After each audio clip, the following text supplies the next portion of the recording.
This is Killer Innovations, a show about ideas, creativity, and how you can innovate.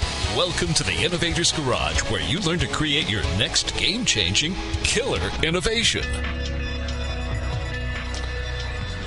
Welcome back to this segment. I'm Phil McKinney, and you're listening to Killer Innovations. Killer Innovations is all about the ideas, creativity, and innovations, and encouraging you to step out and take that risk with that idea that you're working on.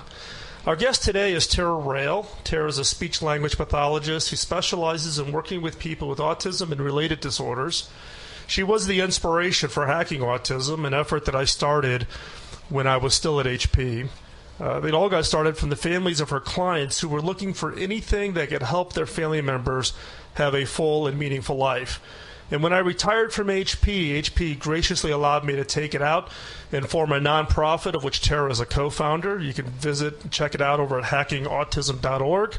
And also one little other deep, dark secret here is Tara is my oldest daughter. So, Tara, this has to be a little strange for you. Absolutely. So share a little bit about yourself. I know a lot about you, but the audience here for the show may or may not know a little bit about you because of our work in Hacking Autism. So give us a little bit of background about yourself. As you said, I'm a speech-language pathologist. I graduated from Indiana University of Pennsylvania, and from there I worked 4 years in the public school system where I saw autism on the rise. And I saw more and more of my clients getting this diagnosis and more of us not really feeling totally adequate in how to go about it. So I started stealing tech from your house to try with my clients. And you were also stealing tech from HP. Yes. Borrowing anything labs would loan me. And I really saw my clients responding really positively to it. So after 4 years in the public school, I actually transitioned to a private clinic working specifically with some of the needs that clients with autism have, typically more on what's considered the high functioning side of the spectrum. And did that for a few years and then decided I had my own ideas and I wanted to give them a try. So I opened up my private practice, and that's what I do now. So give us a little bit of background on autism. You know, the statistics are getting to be quite shocking. Most people have some familiarity simply from the standpoint of either child, grandchild, niece or nephew, or somebody you know. But maybe there's some people out there who don't have a perspective on what autism is and how big of a problem this really is becoming. Autism is present from early childhood. We typically see symptoms appearing before the age of 3 years old. It's characterized by rigid and repetitive behaviors, but also individuals having difficulty with communication, forming relationships, abstract concepts, and perspective taking, which is understanding the thoughts and feelings of others. Right now, we're at 1 in 68 children born in America today have some form of autism or are on the spectrum. So that's about 3.5 million Americans today have autism. Right. And is it true or not true, though, that it seems to be more prevalent amongst boys than it is with girls? It is. It's 1 in 42 boys, whereas it's 1 in 189 girls. So it's about a 4-to-1 ratio. And we've heard all the theories as to people think about what causes autism. So what's the latest thinking on that? There's so many different thought processes there and ways people lean, and really there's no consensus out there yet. They've done a ton of research. They do see some forms they're leaning towards genetic links. Others they're learning to environmental pieces that trigger a genetic piece that's already there. There's really no consensus, and it's a heated debate out there. So you call it an autism spectrum disorder. So what does it mean when you say a spectrum? The saying out there around some of the communities is you've met one person with autism, you've met one person with autism. Just as you and I or anybody else are unique individuals, it's the same with people on the autism spectrum. We get everything from individuals who are nonverbal, who have impaired intellectual abilities, to people who are savants with exceedingly shocking intellectual abilities, who may or may not be verbal or non-verbal. So it's really a spectrum because each individual who has autism is dealing with different pieces of that diagnosis and different pieces, different abilities and disabilities involved in it. So in this case, you and I gave a speech, I don't know what it was, 3 or 4 years ago, at the American Society of Diversity Hiring in Atlanta, where we kind of introduced this whole concept of hiring for neurodiversity. So tell us a little bit about kind of your thoughts on the background on this concept of neurodiversity. Looking right now, as I said earlier, about 3.5 million Americans right now are on the spectrum in some way. We have a lot of these individuals in the workplace or wanting to be in the workplace, who have the abilities to be in the workplace. We have a lot of kids coming up through the education system who are going to graduate, and a lot of them want to be an active member of society.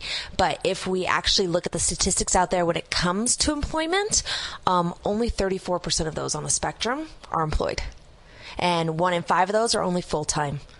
The average income for them are $8.10 an hour, which is actually much lower than other disability comparison groups. Right, and the concept here on the whole neurodiversity is the fact, as I talked in segment 1 of the show today, about hiring for diversity. I would argue that you also need to look at thought patterns and how people think from the standpoint of adding another diversity layer to your hiring process. Some people are linear thinkers, some of them are spatial thinkers, some of them are what I would call connection thinkers. They can keep in their head these random dots and connect it. Now, in the case of the autism spectrum, they refer to us as neurotypicals, which I always think is a strange term. And they're not typical. And if you're looking to kickstart your innovation team and your creativity, it is about hiring those people that do think differently. Absolutely. The nice thing that they can absolutely bring to the table is that a lot of people, I would even argue sometimes the majority of individuals on the spectrum, are visual thinkers, and even if they don't have something visually in front of them, they're visually thinking in their head and visually picturing things. So for a lot of us, somebody will say a word and we can see the word in our head.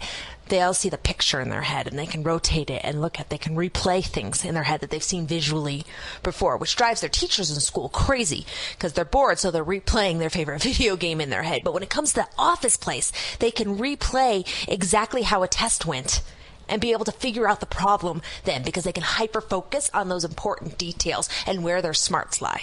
Yeah, and I think that's important because those kinds of thought patterns and those ability to get those people in to be part of your team is critically important. So, Tara, when we get back, what I'd like for you to do is to share maybe 3 lessons from organizations when you think about hiring for neurodiversity that you found out from companies and others from the standpoint of hiring these kinds of people. Are you open to being the teacher then? I'll give it a whirl. Great.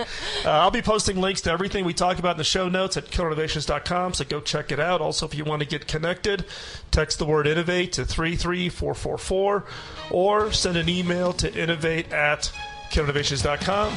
You do not want to miss the next segment where we talk about those things that you can do to actually hire people in on the autism spectrum, and they can have a big positive impact on your organization. Stay right there. I'm Phil McKinney, and you're listening to Killer Innovations.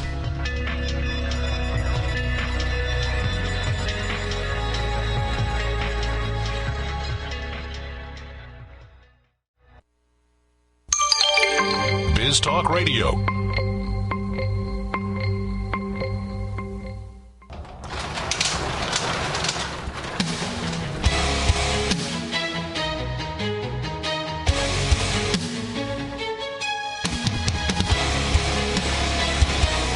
This is Killer Innovations, a show about ideas, creativity, and how you can innovate. Welcome to the Innovator's Garage, where you learn to create your next game-changing killer innovation. So welcome back to this segment. Our guest today is Tara Rail, a speech-language pathologist specializing in working with people with autism.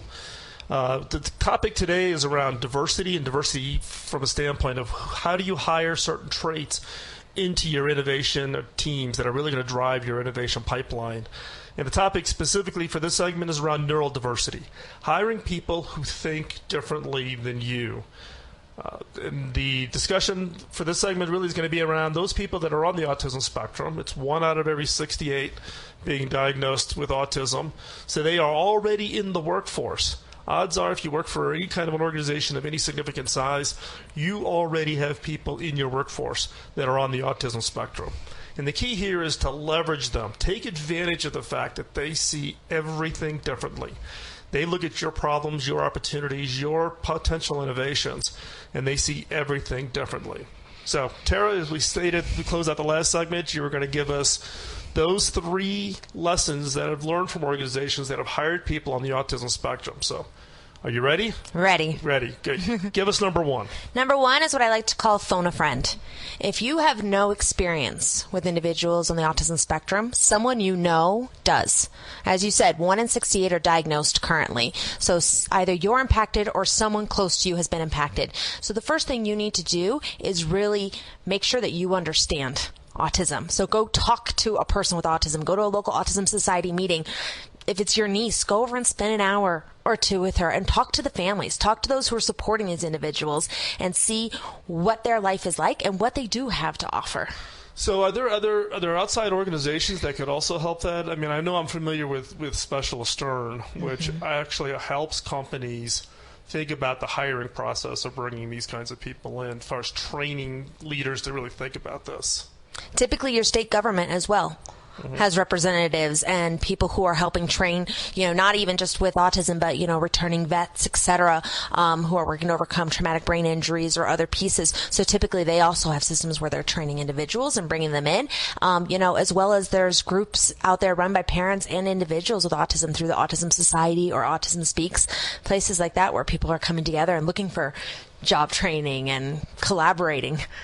Yeah, and I think the challenge with all of that is if you're not familiar with it, then it's the fear of the unknown. Exactly. Right? And like I said, odds are if you work in any kind of size organization, you've got them in your workforce now. They typically are the people who maybe aren't as socially outgoing. They're not as engaged as a team.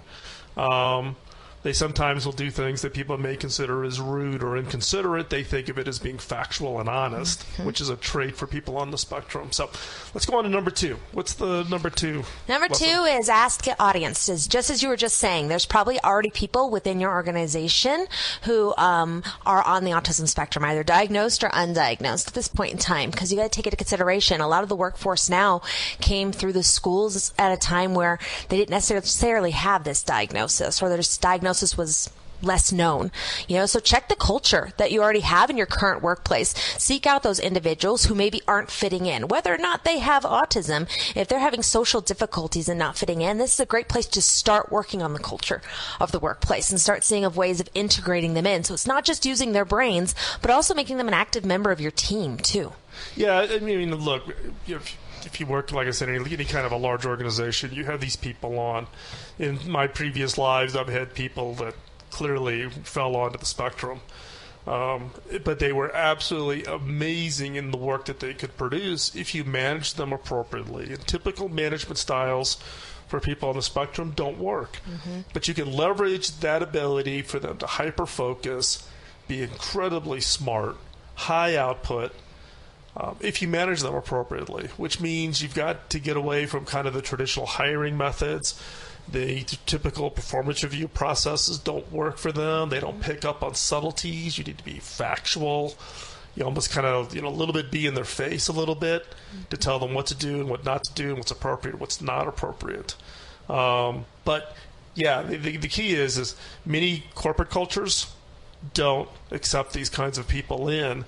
And in many cases, we bounce them out because we don't see them as a cultural fit because, quote, they're not a team player. Or they, maybe they're a little too candid than what's typically allowed. And in some cases, organizations do have to change. And do you think organizations can change effectively to support these people? Absolutely, but it has to be willing to change. And it can't just be one person high up who needs to make the change. They need to sell it hardcore so that the culture of the company as a whole can make this shift. Okay, so what's number 3? Number 3 is what I call the 50-50. These individuals on the spectrum are having to come in and a lot of times fight against what's comfortable for them in order to fit into the culture there. So just as we were saying before, with the culture needing to shift, the workplace needs to put in as much effort as these individuals are putting in as well. If they are coming in just as much as they need training, of how to work in our workplace, the workplace needs training as well. The people on their team, their supervisors, they need a team. As you said before, the HR process needs to change. They cannot go through the same hiring process that everybody else does because a lot of it involves those abstract concepts, which we know are difficult for them.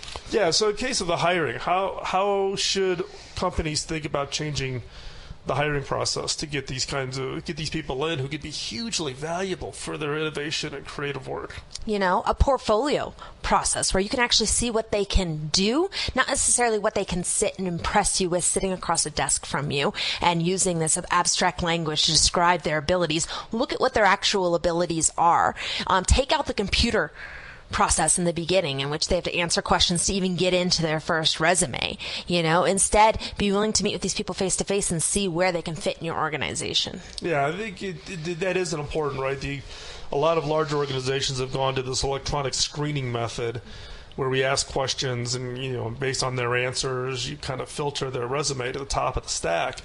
But in many cases, people on the spectrum can't even get stuck, I guess is a better way to say it. They get stuck to the point where they can't answer the question and they give up and they just never submit. And we miss out on an opportunity for some people who could actually just be phenomenal for an organization. Absolutely. So you need to find somebody on your team who can meet that person face to face and see the skills that they can bring, and not just their differences that they would bring to the workplace. Now, over the years, though, I noticed that a lot of families get frustrated because of the lack of employment opportunities for their kids. As we've gone through, these kids have been diagnosed, they've gone through school. In many cases, they're aged out of the support programs they've got. So what are parents doing out there to kind of almost backstop this, right? I mean, I'm seeing some of them are actually going out and starting companies to actually hire people on the spectrum. That's a big thing. It's a big conversation that I heard in the waiting room a lot when I used to work in Silicon Valley, which was the fathers getting together. What do you do? What do I do? How can we hire our kids in the future? Because no one else will hire my child, even though his IQ's off the charts and he's got the language abilities. Everyone's just going to see a quirky kid and never give my kid a chance. There's companies that have started car washes. Companies have started data testing and data entry and data analysis and really just harnessing what these individuals have to offer, a lot of times regardless of where their intellectual abilities are, and looking just solely at their ability instead of their disability. Yeah, I mean, the examples you give, the car wash is Rising Tide down in Florida. Tom and his father formed Rising Tide because the second son is autistic. And so 100% of the line staff that actually are cleaning the cars and that are on the spectrum. And it's been phenomenally successful. Also, Asperitech in Chicago doing software testing. In fact, my company, we hire them to do all of our internal web testing now, and it's been a phenomenal experience.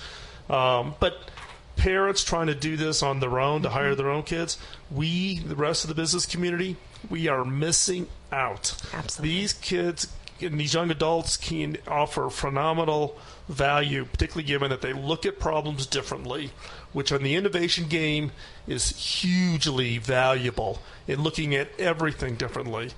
We need to get out of our shell, go out there and find them, leverage them, and look on how we can bring them in. So, hey, Tara, thanks a lot for coming in. I know this was this is a passionate thing for you and I with hackingautism.org, but I think it's hugely valuable from the standpoint of trying to raise awareness that there are these people that can join and be an effective member of any organization. So, if you want to follow what we're doing, you can check us out over at hackingautism.org. Also, if you want to connect via email with me, just text the word innovate to 33444. If you're outside the U.S., just drop an email to innovate@killerinnovations.com. And when we come back, I've got a brain hack for you, this week's killer question. So stay right there. I'm Phil McKinney, and this is Killer Innovations on the BizTalk Radio Network.